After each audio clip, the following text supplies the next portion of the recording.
গীতার ভিতরে শ্রী ভগবান শ্রীকৃষ্ণ আমাদেরকে বলেছেন, নাস্তির বুদ্ধি যুক্তেষু ন চা যুক্ত ভাবনা ন চা ভাবায় শান্তি সন্তোষ্য কুত সুকম।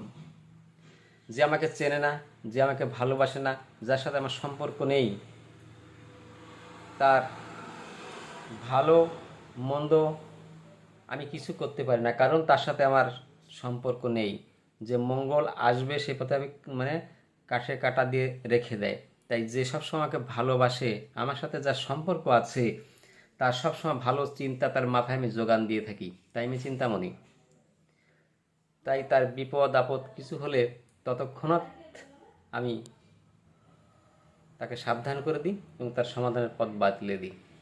এটাই বলেছেন ভগবান শ্রীকৃষ্ণ। তাই তার সাথে কিন্তু আমাদের সম্পর্ক রাখতেই হবে। আমি যে সম্প্রদায় হই না কেন, প্রত্যেকের ইষ্ট দেবতা আছে একজনই, কিন্তু ভগবান পৃথিবীতে সৃষ্টিকর্তা একজনই। আমরা বিভিন্নভাবে তাকে পূজা করি আমরা।